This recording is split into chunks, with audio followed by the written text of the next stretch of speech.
There is a new sound in the winds that sing on the Serengeti. A strange bird soars the ridges of the Rift Valley. An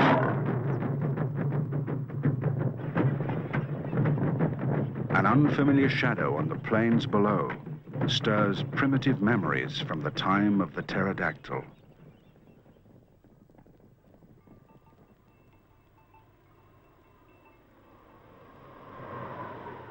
But this bird has come to fly where no eagle would dare. From the snow-capped summit of Mount Kilimanjaro, the highest mountain in Africa. To Ernest Hemingway, it was as high and as wide as all the world. To the Africans, it is a spiritual place, the throne of God. But if God had meant man to fly to such places, he would have given him wings. Perhaps, in a way, he has.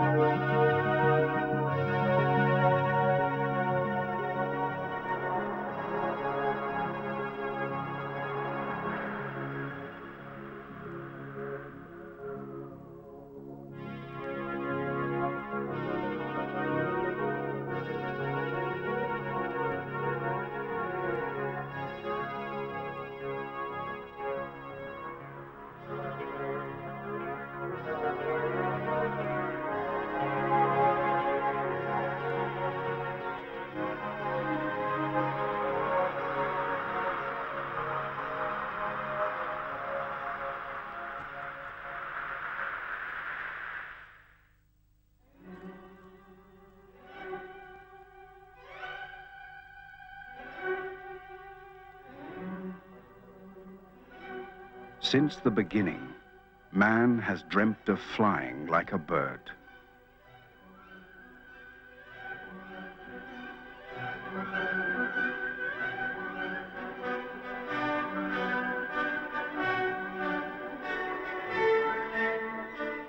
A long way from Africa, in the modern world of Sydney, Australia, two men, father and son, share the vision of Icarus.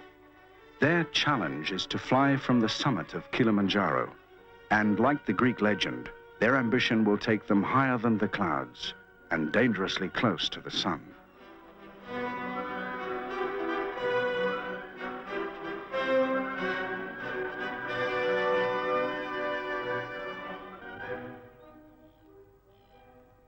Stanwell Park, Sydney.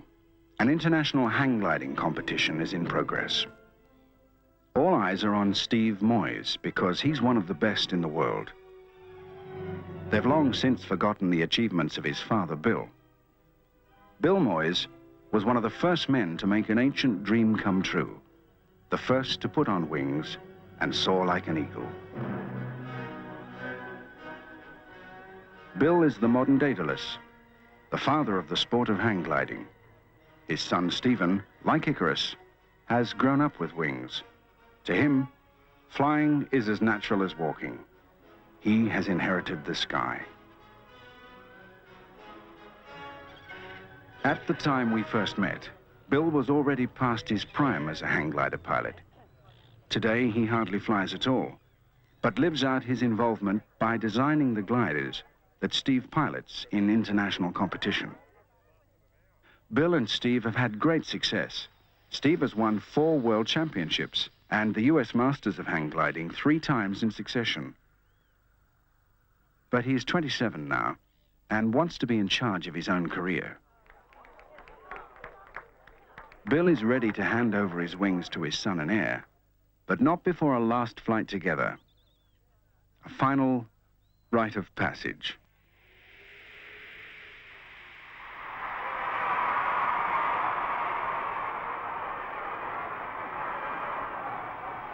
"17 years ago, Kite Man Bill was thrilling the crowds at fairgrounds all over the world. It was the first time anyone had ever seen a man with wings. Wherever he went, he created new records. The first to fly the Grand Canyon. The first to drop from a balloon 12,000 feet in the air. the only man ever to tow behind an aeroplane to more than 14,000 feet. All that in a flimsy, collapsible kite that could easily be flipped into a terminal dive. But Kilimanjaro is the one record that has eluded him.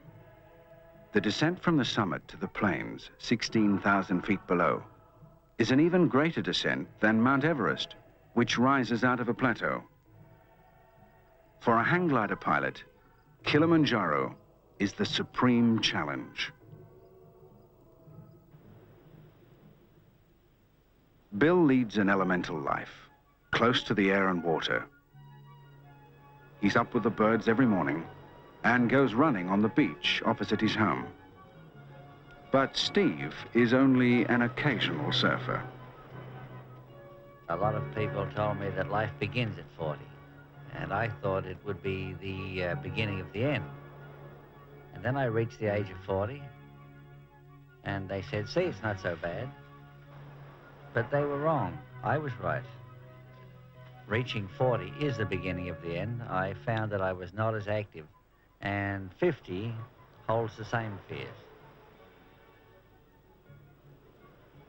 Bill is always trying something new, not always successfully. This was the world's first attempt at skiing on bare hands. He failed, and no one else has since attempted it. The first flights were made in an unstable device that resembled the traditional kite. But it was the design of Francis Righello, a NASA scientist, who was searching for a replacement for spacecraft re-entry parachutes, that inspired the first delta-winged hang glider.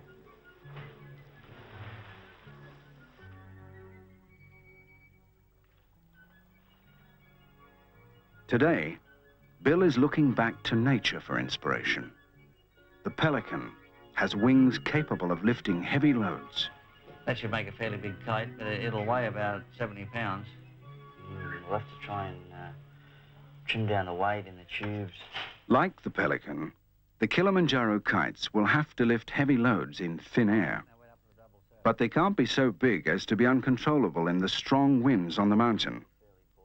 For the first time, Bill is putting Steve in charge of the design. I'll accept his advice. If he can design a glider that will take off easily in thin atmosphere, then he will have passed that test.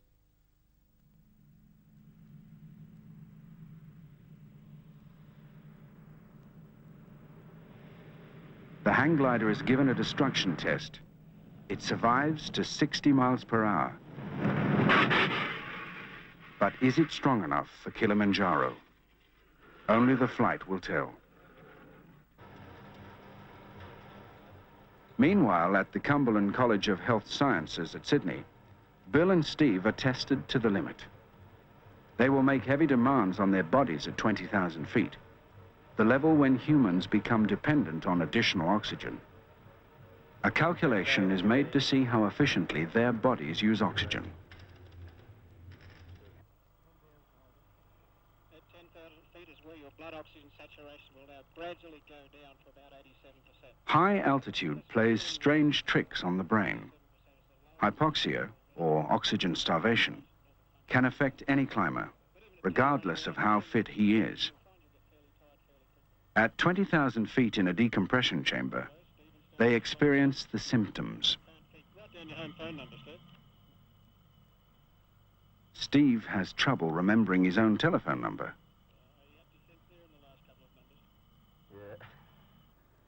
Bill is confused by a child's puzzle. They learn how easy it is to make a mistake at altitude. At a cliff top near Sydney, a Kilimanjaro prototype glider is given its first test flight. In the dense air at sea level, the glider has a stall speed of 15 knots, so it takes off easily into the 20-knot breeze. But in the thin air of Kilimanjaro, they will have to run, and run fast. We'll go over to the surf club, try and get it down. Steve takes the glider on a flight of several miles. And Over the surf club. And uses the two-way radio for the first time. Then turn into the wind. Just bleed off the speed. Just bleed off the speed. Just bleed off the speed. And land. At last, it's time for us to leave. Ahead lies a flight of over 10,000 miles to Africa via India. Our last glimpse of Sydney is the sandhills, where Steve first learnt how to foot-launch a glider and where, for many years, Bill conducted his hang gliding school for beginners.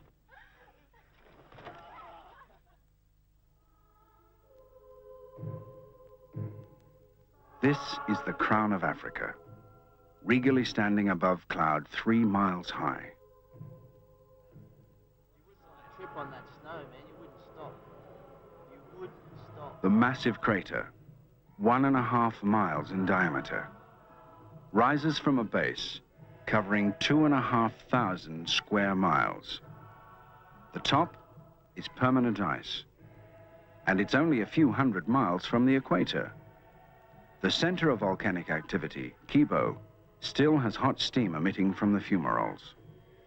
From Kilimanjaro International Airport, only 30 miles from the mountain, we begin our hang gliding safari.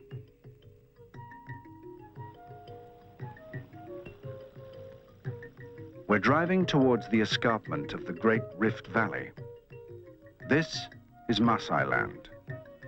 There's a feeling of timelessness and infinite space.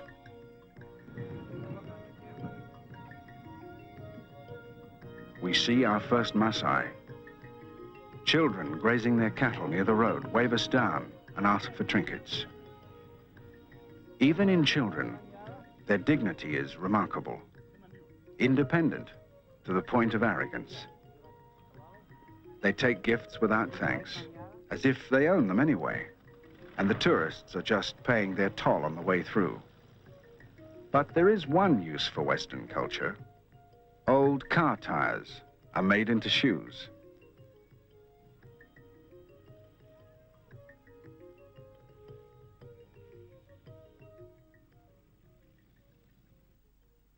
Ngorongoro Lodge is the place to acclimatize to a higher altitude. It's 7,000 feet, a good transition between sea level and the mountain. Bill and Steve need time to get used to taking off in thin air. The 2,000-foot crater wall is an ideal flying site. 1, 3, you ready? 1. It's the first flight, and the takeoff is a near disaster. The lift is much less than Steve thought. The glider sinks like a stone, clipping a bush on the way. There's a grasp of on the control bar here. That was a hairy launch, man. The camera on the kite shows Steve's view of the point of no return. Some nice lift here. Steve has found a thermal. Just light. There's a 5 up. 5 up.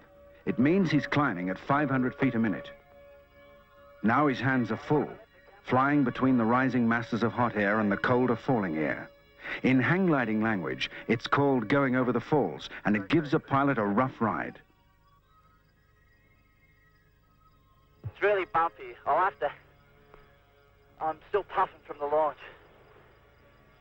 Let me fill up your kite. There's bulk lift here. I just got to handle the bumps. It's pretty turbulent. In the middle of all the turbulence, Steve is trying to operate the cameras and finding some problems. The glider's reacting really differently with the camera on.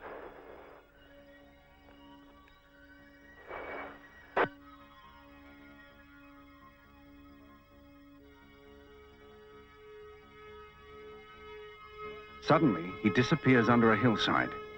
Radio contact is lost. Bill is anxious. A wildlife park is no place for crash landings. There are dangerous animals everywhere, and any sighting is treated seriously. Alan, I'm looking up the track about 1,000 yards past where you've got your truck parked, and it looks like there's a pride of lions up there. Will you keep your eye on that direction? In the crater, the armed guards are on the alert. At last, he reappears. Lower, but still looking for lift.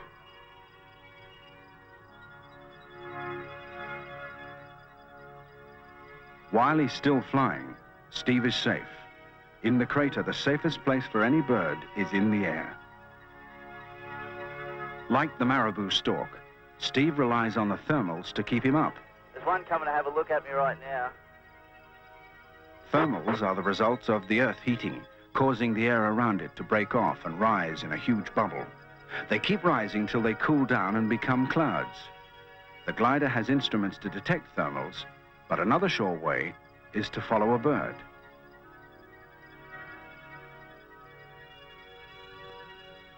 Steve, those lions I reported earlier, they've got horns, so it's okay. Okay. Now there's something else that Steve has to practice. The two-way radio system that's easy to use on the ground is clumsy on a glider. Just come around this tree. Don't forget your camera. You can see a shadow of a bird above me. Turn your camera on. I'm on the final now. Camera on. Keep up plenty of speed.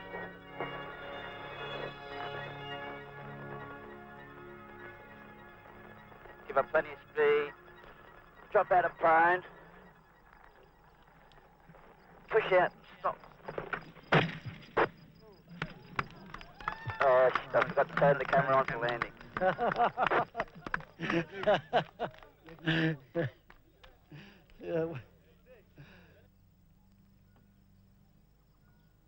A better takeoff site is required, and Steve wants to survey the area for a cross-country flight.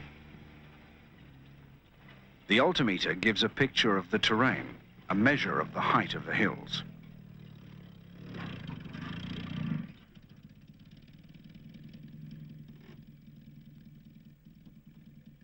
You see many flamingos on the lake? That's what these pink things Yes, are? all over the lake. Thousands, maybe millions of them. Yeah, it would be great to fly around here. This is a perfect slope for flying from. The top? Yeah, all around the edge here. And what are these two men? Oh, these are Maasai warriors. Oh, they're the Maasai. Yeah, they can fight lions or men. Sometimes they fight lion because the lion have attacked their cows. They are very strong people. Hey, Bill.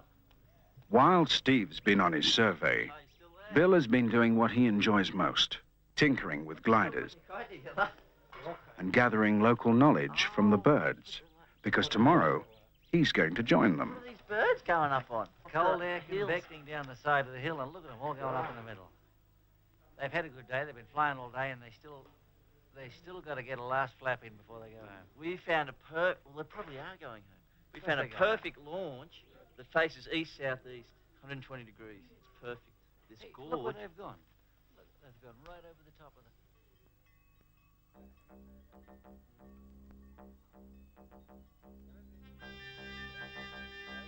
At 9 the next morning, the crater is still cool from the morning mist.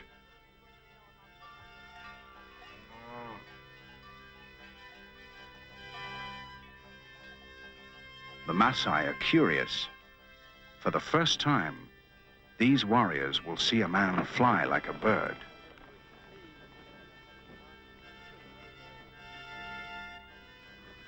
Within an hour, the sun heats the Earth to trigger temperature, the point at which the thermals begin to break away. The dust devil is a sure sign that the air is rising.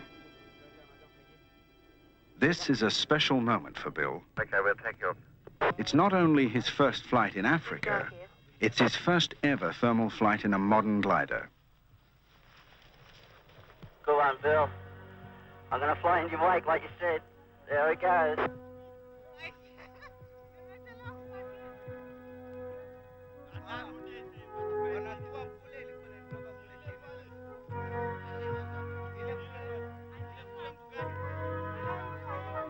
There's not much lift out here. It's pretty light.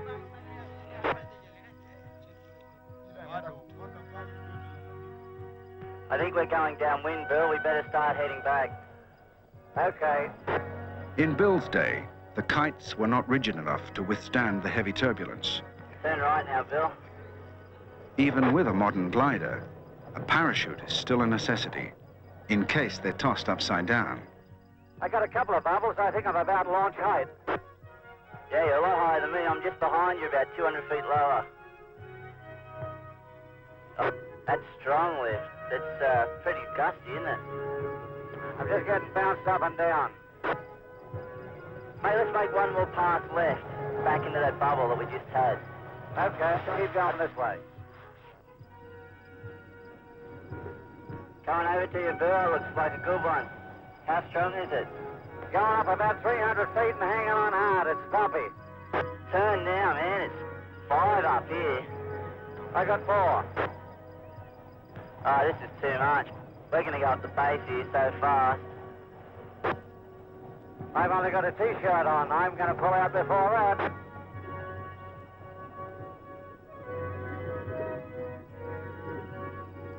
Those 3 eagles are climbing right out in front of me now. I'm going to head out straight for them.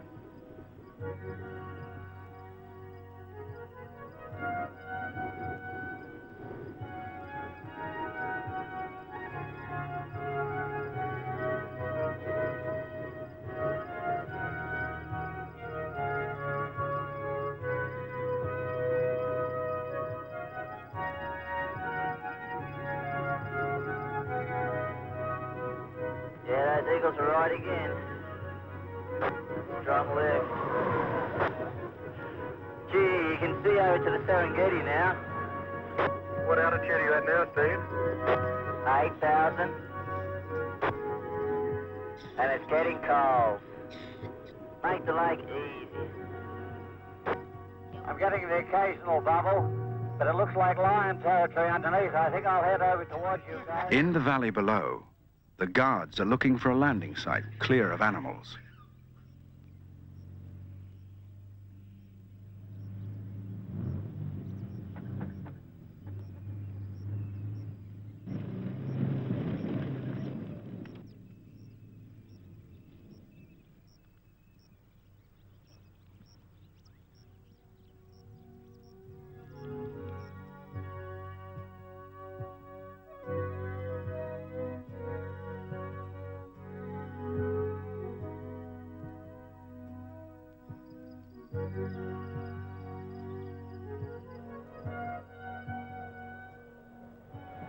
After a half-hour flight, Bill and Steve head for the landing on the edge of the lake, well away from the lions, but close to the thousands of flamingos. I can see the flamingos moving away from you now. They look like some sort of custard moving. On the water here, it gives you no depth perception. Do I look low yet? I feel like I'm really high still, though. Yeah? They are pink. I didn't realise they were that pink from down the ground. It looks incredible on the water here. You wonder how there could be so many of them. You ought to see all the wings in the air now. They're all just flapping. They're not really frightened, but they're all getting excited. Uh-oh, we're going to get them by surprise here, man. The gliders are indeed strange birds in paradise.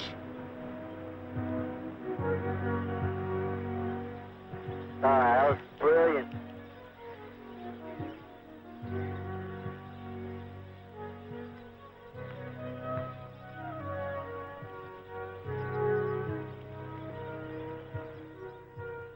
It's the first time for years that Bill and Steve have flown together. How come you left me? I thought I was doing all right. Next minute, you're specked out so far away. And Steve is doing his best to be diplomatic. Well, you were in the same family, weren't you? Yeah, well, there was just a little bit stronger bit. Yeah? Gee, next time I looked around, you were thousands of feet above me. The 2,000-foot climb out of the crater, which takes 5 minutes in a thermal, is a tedious hour in a 4-wheel drive. By the time they reassemble the gliders, curiosity has got the best of the Maasai. When you go up there, how is it? How does it look like? It looks like you can see all the way to Lake Isa and Lake Minyara and Serengeti. Yeah, easy. Easy.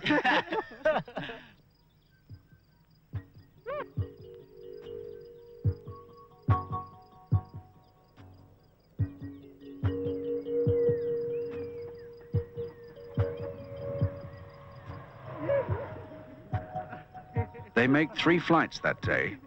Each time, Bill increases in confidence, and Steve improves his camera work.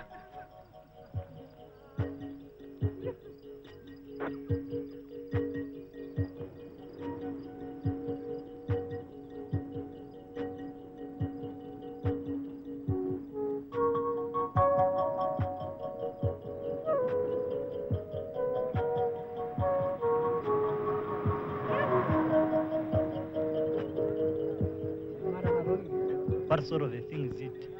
It looks like a bird somehow. It was very frightening. Messiah, are not afraid of anything. Yeah, we are not afraid of wild animals, but we are afraid of such a thing which is going on in the air. Does it have an engine? No, nothing of that sort. What is it using? The wind. Wind. Does it have a propeller? No. No. Very interesting thing. Very interesting. Bill's hunt for thermals takes him across the crater and well away from the landing site. Has he forgotten where he is? The guards are concerned and follow him. Steve, are you down yet? Yeah, I've landed. I'm all packed up. I'm on the car, just looking for her. Where are you? I fell a long way short. I'm way down near the corner of the lake in the southern corner, and I'm walking back towards the road so you'll be able to pick me up easily. I can't see any animals just yet except a bunch of gazelle. There's a lot of animals down here. You never can tell what's around.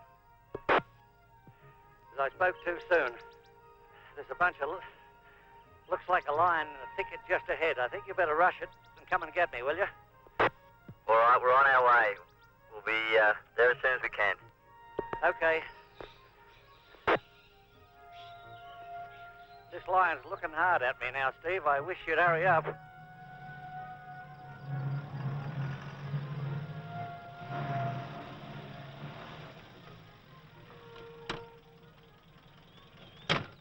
Glad to see you and that guy with the gun.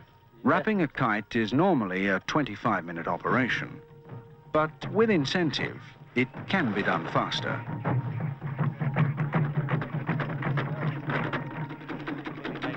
You better get in the car.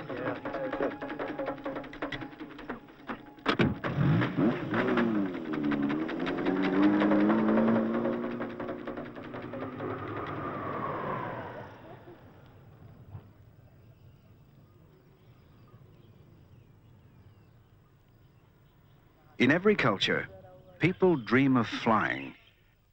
The word about the crater flights quickly passes among the Maasai. The warriors persuade Steve to fly down to Aboma, a native village outside the crater, so they can show their women and children the Birdman.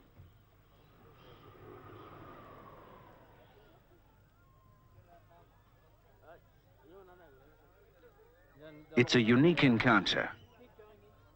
Birdman meets the son of the desert. Will he take off again? Is it safe to touch it? Is it possible to have a fly in it?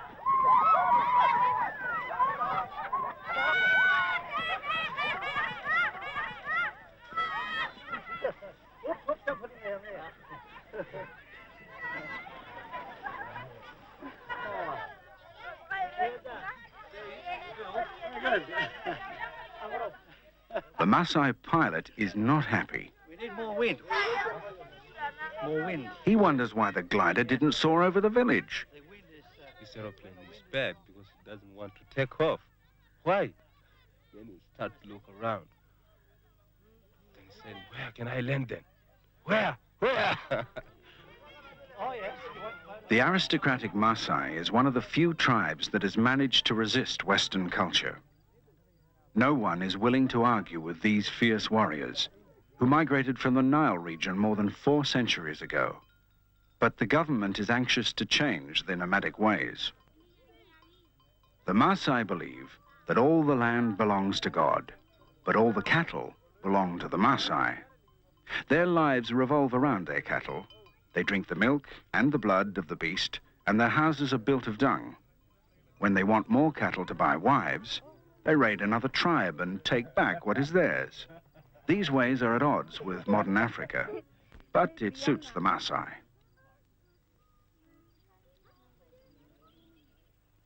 The Maasai are impressed by the courage of the Birdmen. Now it is their turn to show their prowess in lion hunting. This is how the Maasai sons prove themselves to their fathers. Traditionally, to become warriors, they must kill a lion. That lion is very, very dangerous. The last one, because you saw the lion's babies. He was just taking care of them to stop enemies to attack them. So he must be very angry and very, very dangerous. It's not very easy to kill a lion. It is a very big war. It is about 20 spears to kill the lion.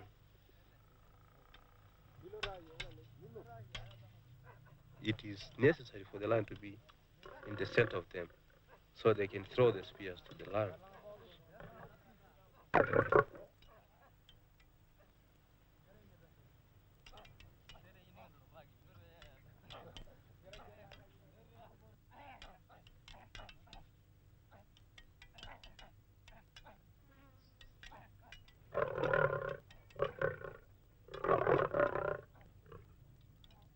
Over generations, the lions have been conditioned to fear them.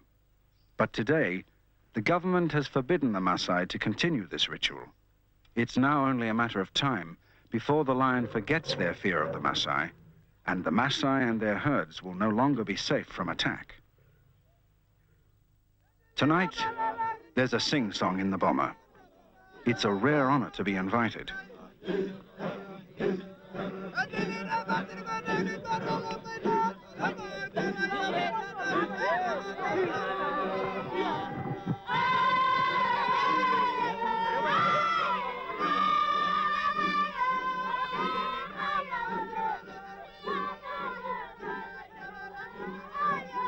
The song is about a successful cattle raid. It honors the returning warriors and is performed to evoke envy in those who did not go. But it's all part of a dying tradition. Cattle raiding has also been banned by the government.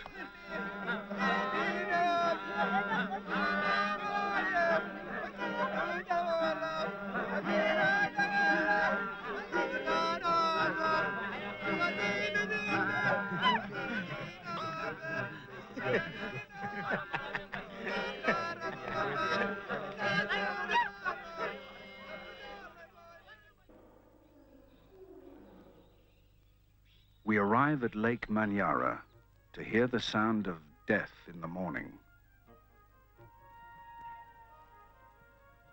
A buffalo falls prey to the hungry lions, and the vultures swarm in like uninvited guests at the royal feast.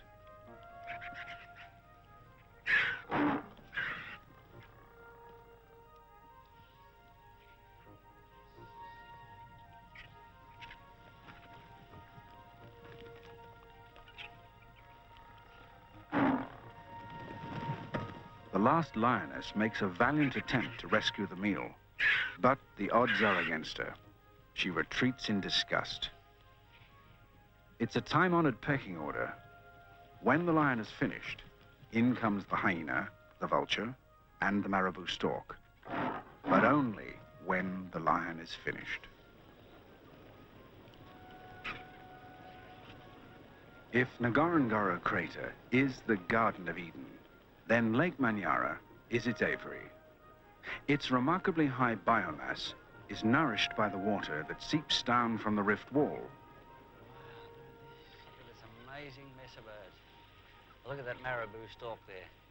He looks just like my old headmaster. He used to strut about like that with his hands behind his back and... Yeah. Oh, look at the hippos. Whoa. I don't think I'd like to get too close to there.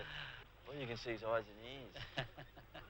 The lake supports more than 380 species of birds, an endless source of inspiration for Bill, and a flying lesson too.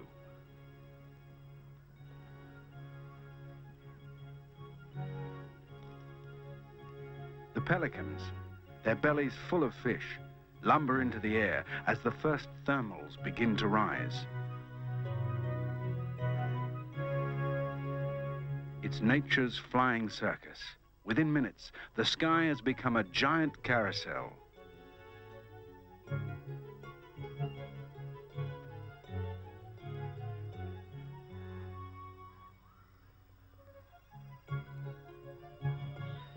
The way these vultures fly is very much the way that we're forced to fly. We're flying with heavily loaded wings, just as they are. I think there's a bit to be learned from them. They keep their span really efficient most of the time and use their tails to turn. Look at that one, he's got one tip curved up and the other tip curved down. That's for skirting the edge of a thermal. A storm over the Rift Valley is stirring up the air. There's just enough time left for Steve to join the parade.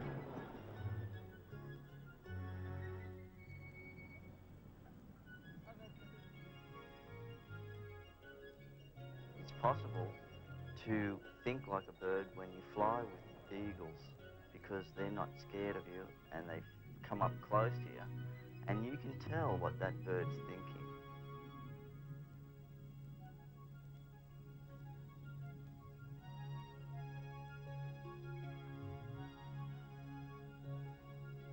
There's an elephant just behind that tree from where you are, and it's big tusker. I wonder what he's going to think of the glider, over. Steve's landing site is occupied by an elephant, one of the most aggressive and unpredictable animals in Africa. But the shadow of the glider triggers in him some primordial fear. I can only get the shadow in one more time and then come in on final. Here it comes. 30, 20, 10. There he is, over. Okay, coming in on final.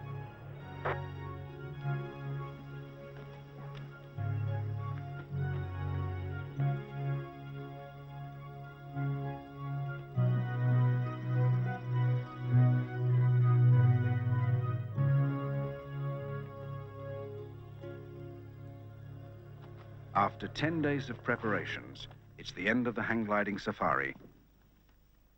Now it's time for the challenge of the mountain. We begin the climb, fresh and full of determination. The expedition is made up of Bill and Steve, 6 film crew, 3 guides, and 40 porters to carry the food and equipment.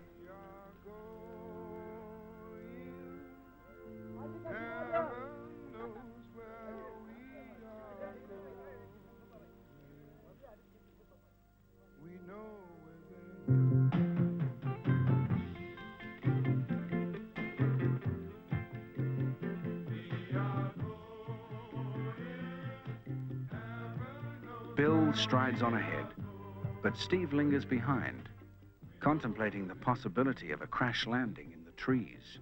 I'm taking flares, a whistle, a mirror, matches, a rope to climb down out of the trees, water, a knife, keep the animals away, and a compass and maps.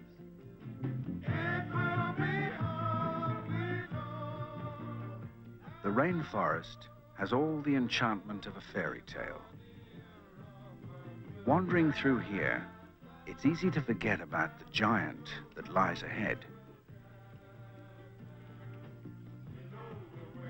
In 5 hours, we climb over 4,000 feet.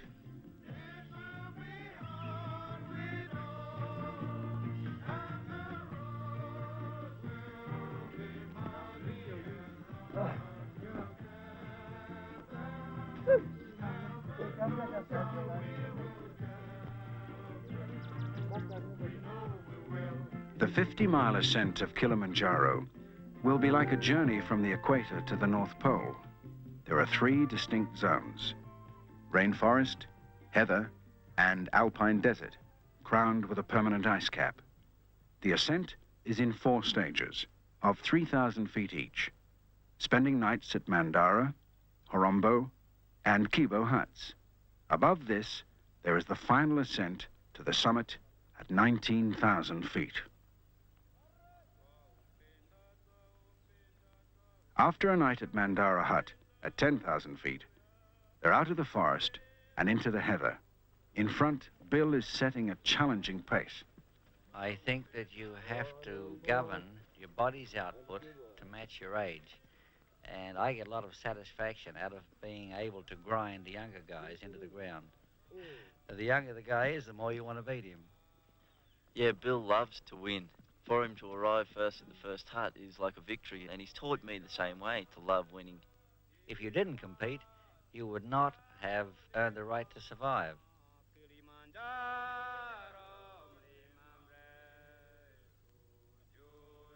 Higher up the mountain, the guide forces us to slow down.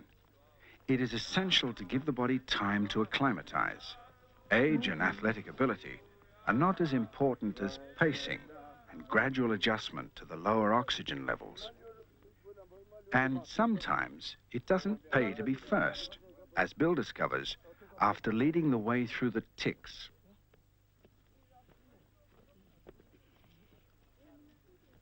Every hour, we stop to rest and sit there gasping for breath, while the porters, with a touch of contempt, drag on their cigarettes. Even with a full load of 30 pounds, they could beat us to Kibo by a day. In a giant's garden, there are giant plants, like the magnificent lobelia, that grows only at this altitude. Closer to Horombo, the giant groundsel, 6 or 7 feet tall, loom out of the mist like sentries guarding the mountain.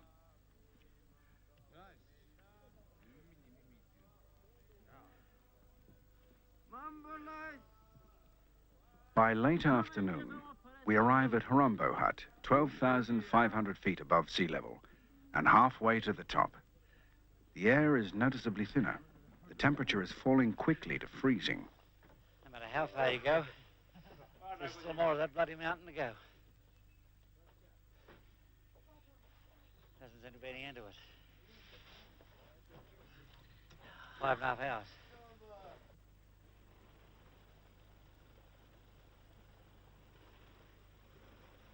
At home in Sydney, Bill swims every day of the year. Up here, a little ice in the waterfall is not enough to put him off his routine.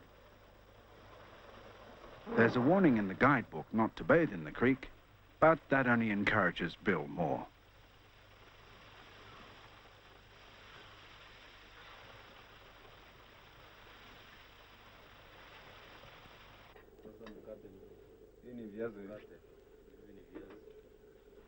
The guides, Remy, Stephen, and Christopher, prepare the evening meal. We eat fatty foods at night to provide energy the following afternoon. Breakfast is high in carbohydrates and sugar to generate more immediate energy. At this altitude, the basics of life assume great importance. Meals become the high point of the day. Drinking water is vital. Our bodies need 5 pints of fluid a day just to replace what is lost through dehydration. Fuel is at a premium, and the huts are freezing at night. But after a day's climb, it's not hard to get to sleep. We spend 2 nights at Horombo, acclimatizing, preparing our bodies for the task ahead, and watching the pattern of the clouds that blanket the mountain every day.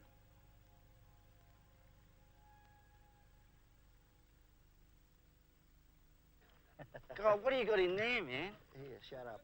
Hang on to that. Get that arm out of there. That's too heavy. You'll wear yourself out carrying that thing. Mate, I'm twice as tough as you are. Oh, You're measuring everything by your own standard. you used to be. Let's see. That weighs about 20 pounds. Okay.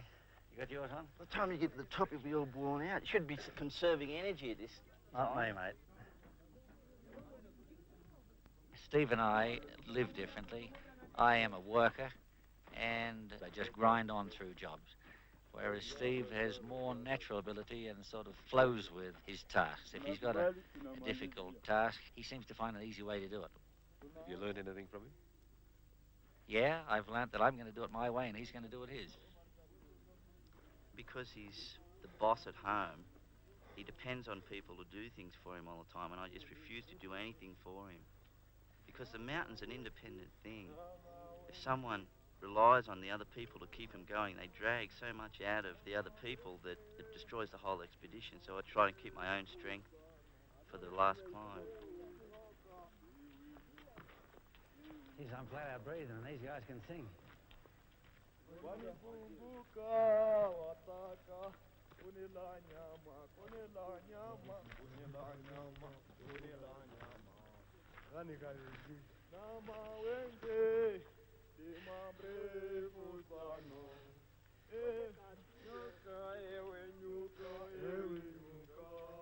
Let's have a break. So we went on that trip. Check your pulse and I'll check mine.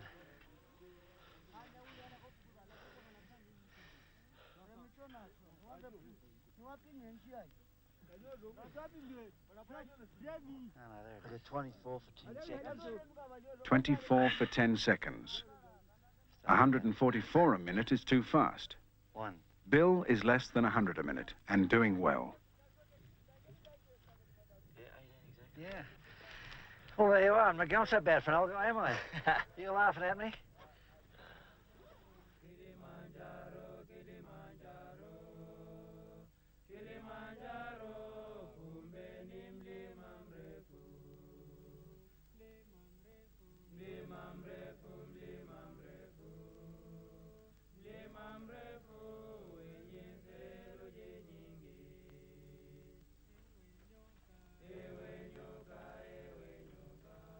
We are in the saddle that stretches between Kibo and Moenzi. Moenzi, 2,000 feet lower than Kibo, is all that's left of a much older crater. At 16,000 feet, we are in the Alpine desert. The transition is sudden, and it seems to change our state of mind.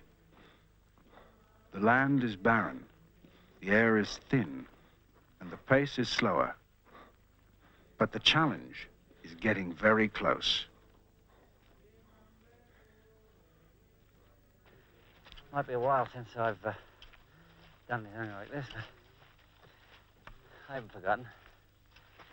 I can still remember that. Every launch you've done, but you've taken your feet off the ground too early and you haven't pushed with your legs. Yeah, that's because it's been so easy. And it's just floated off. Yeah, but if you think this one's going to be easy, man, well, take a stretcher up there ready for you.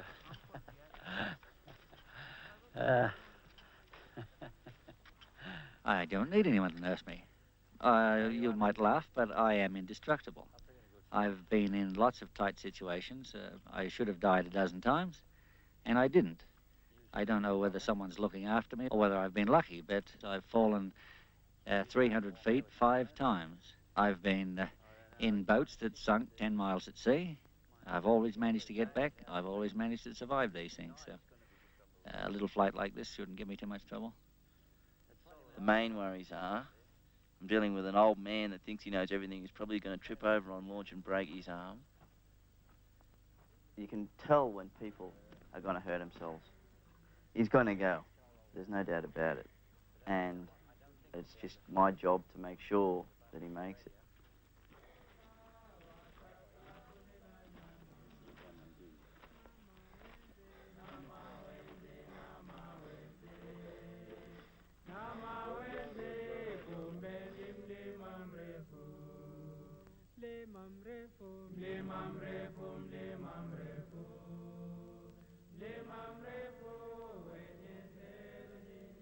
By the time we reach the hut, breathing is becoming a conscious effort. The only sign of life is a few ravens hovering over us like some sort of omen. 6 hours we've been walking. We've only gone up 3,000 feet. I've had it. Let's go in and get a bunk. Yeah. The plan is to spend one day here, acclimatizing, and leave at midnight the next night to climb the 3,000 feet to the summit. The track leads directly up the face of the mountain. We have to traverse it to climb the slope. See this southeast valley? If you come down that valley there, on either side of it, wherever you feel there's any lift.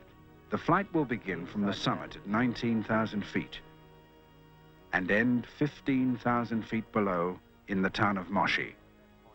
We'll turn southwest. It's important for Bill and Steve to get as much height as possible at the start to clear the wide belt of rainforest. A film and rescue helicopter will wait at its ceiling altitude 1 mile below the summit. This mountain generates its own weather. Air flows up different directions and creates sometimes large rotors. It can flip a kite upside down fairly easily. A kite is not much more than a leaf in the wind. Cloud is looming as a threat, much more than usual for this time of year. Danger is always present. Many lives have been lost on Kilimanjaro. It's not unusual for climbers to be brought down on stretchers. Looking death in the face is not a new experience for Bill. He has cheated it many times before. The fairground flying that I did for 5 years puts you under a tremendous strain. It takes a lot of the joy out of living.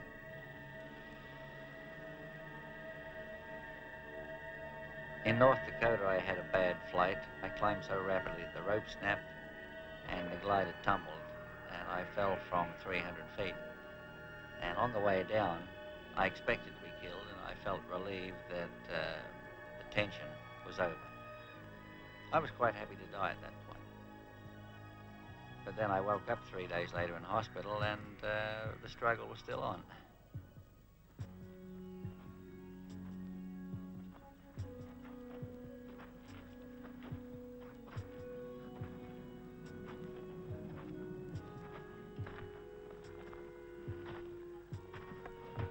That same day, the 4 strongest men, Peter and Thomas, Tobias and Balthazar, carry their burden to the top of the mountain.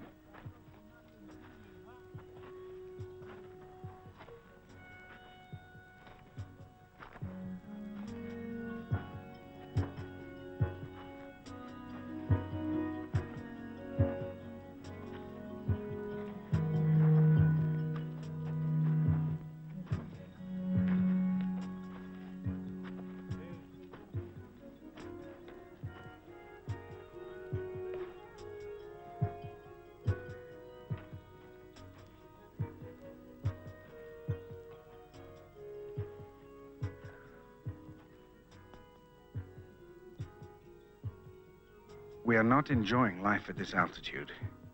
It is cold, and our appetites are gone, and we are plagued by headaches that get worse when we lie down. Sleep is impossible. Yeah. At 1 o'clock, the weather is looking good, and we begin our final assault. 3,000 feet to the summit. We must be on top by dawn to beat the clouds.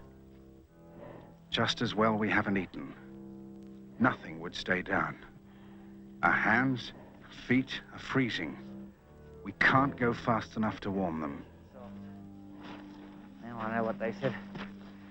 2 paces forward and 1 pace back. You keep sliding us. Just can't go any faster. 6 days climbing for 1 hour's flying. You better get a good flight out of it. The climb is like a nightmare. The only way is to put your legs into first gear and tell yourself you only have to do it once in a lifetime. Our reward at last is the sunrise over Moenzi. Beautiful, but bleak. How steep is it? I'm exhausted. I've never breathed so hard for so long, ever, before in my life. This mountain saps our power. We're reeling from the climb. Lack of oxygen starves the mind and robs the body of strength. Yeah. The takeoff is dangerously steep, and the wind is from the wrong direction. But we go ahead and assemble the gliders in the hope of a change. As the mountain heats up, the wind does change. Suddenly, it all becomes possible. Listen. If we're going to go, we've got to go. Can they help us set up? Okay. Can you do it? Can you go? We can go, man. If we can get off in the next 10 minutes, we can go. Let's get into it, you guys. Good, then we'll prepare, we'll keep going, and everyone wants to go.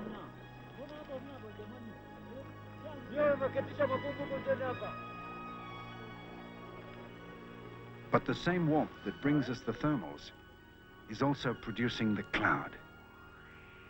As quickly as it was on, it's all over. We're too slow. The clouds have closed in. You should have realised it was going to come round enough to get off. Well, we were doing our best anyhow. Did we waste a minute? We never wasted a minute. We should have gone for it this morning. Yep, we should have done. But we didn't know about all these problems, did we? Yes, we did. No, we didn't. Of course we did. Anyway, let's go on now. The thought of climbing the mountain again plunges us all into despair. The only thing left is to wait on top and hope that it might clear in the afternoon. The high altitude made me feel exhausted with every movement. It was uncomfortable to even be there. You had to breathe deeply just to stay alive. The mountain will not be conquered. To succeed, we must harmonize with its moods. For a moment, the cloud rolls back like the Red Sea and reveals Moyes, the promised land in the distance. But nobody wants to go. The cloud below is too thick. By 4, we are on the way down, dismal and frustrated. What do you feel about when the conditions are no good? What can you feel except disappointment? And all the work that we put into it for nothing. I've never walked down a hill before. Wish I flew down and just landed in the saddle. Yes, Steve was desperate to fly, even though the conditions were bad. But I held him back. I didn't think it was worth the risk. Nothing's worth the risk when the chances are 50-50. It's not a good enough chance. I've got a lot of respect for that mountain. It's a tough one to climb and a tough one to fly from. We spend the next 4 days at Horombo Hut recovering. We've each lost 8 pounds in weight. Everyone is dreading going up the mountain again. We go over the flight 100 times, look at the mountain from every angle, and plan 3 different flight paths, including a flight towards Kenya. The possibility of failure is a recurring nightmare.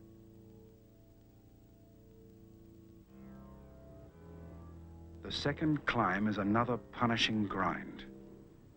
But there's a different feeling this time, as if we've paid sufficient respect to the mountain.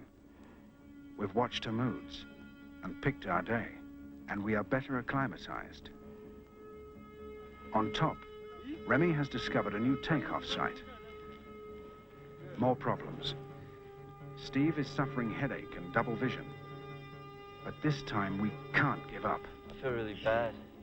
I can't focus on anything.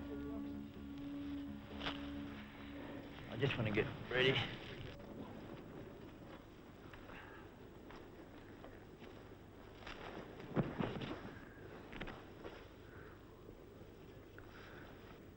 The first clouds are forming in the valley.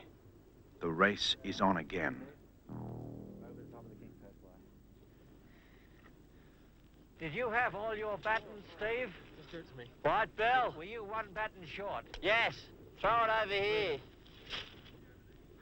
Just a minute, Randy. Where's what? That batten. Peter is now finding it for you. Okay. Short one, the very shortest. Gliders are ready and checked. The tension shows through. Even small jobs are difficult. Temper's afraid. Do anything you like, but just do something, mate. We'll be right in half an hour. It's just a matter of Steve feeling right now. Over. Watch the clouds, Bill. When you see them forming off those slopes where Harumbo is, give us a yell. We got to go. Cameras rigged and tested. Switches operating. Oxygen running low. Got to get going. Bill is feeling the effects. We can't actually back around here too much longer. Radio's tuned and on. We're just about to launch, so stand by. Helicopter ready. In position. It has a dual role, film and rescue.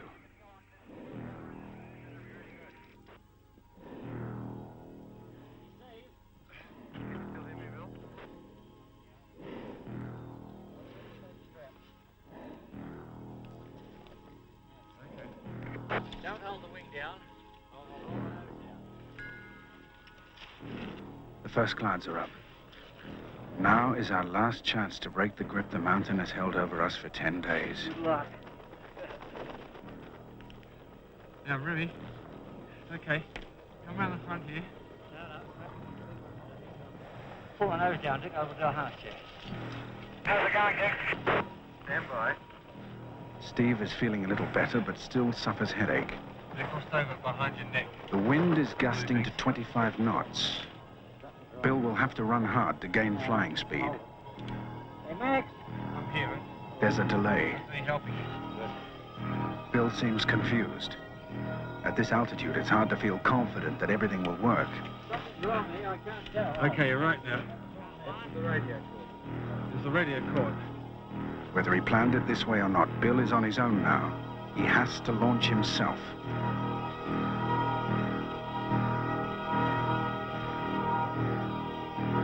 This is the final test.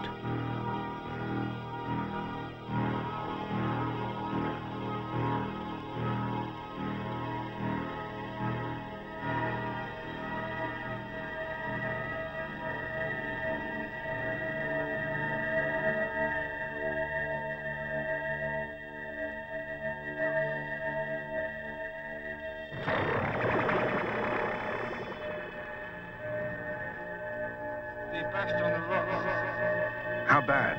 He's knocked out. No, he's not. He's okay. Get him to his feet.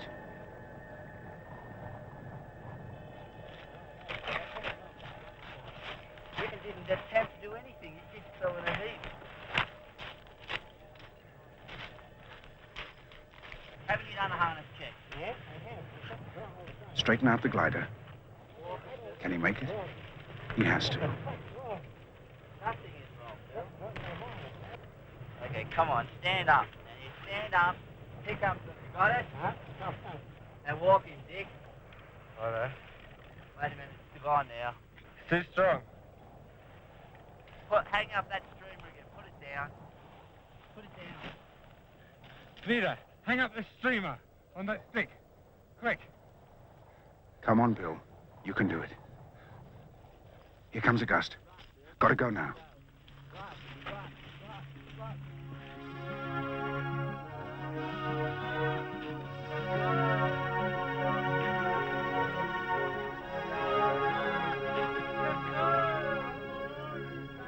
For a moment, he hangs there. Then he drops into the prone.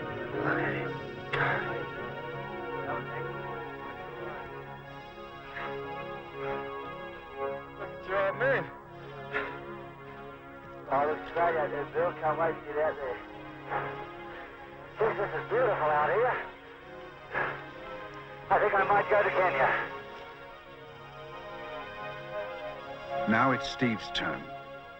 He must draw on every ounce of energy for the run. Camera on. Good luck. Run, Steve, run.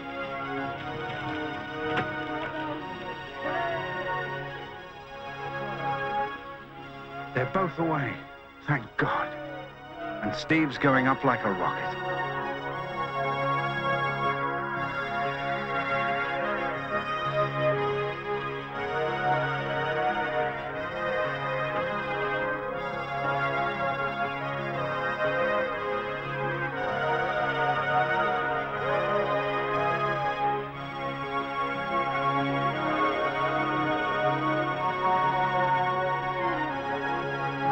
That's what we did, Cameron.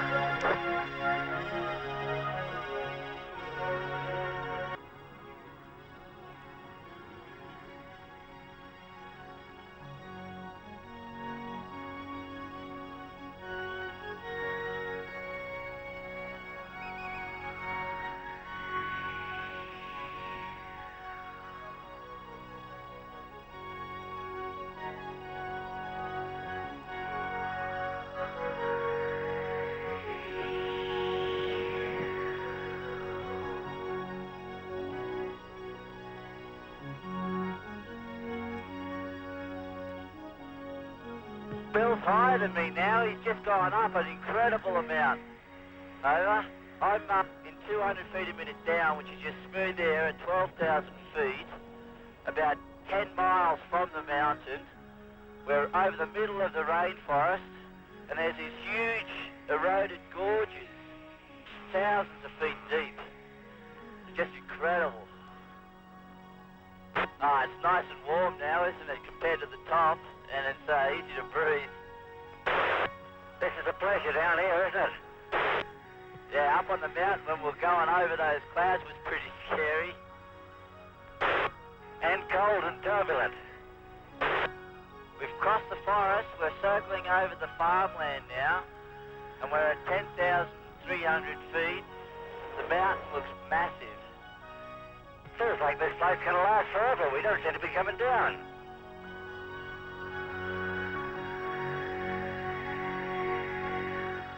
Quite a bit has changed since we got back. Steve's a lot easier to get on with. He's got a few years older in the last month. I realised that he did know what he was talking about.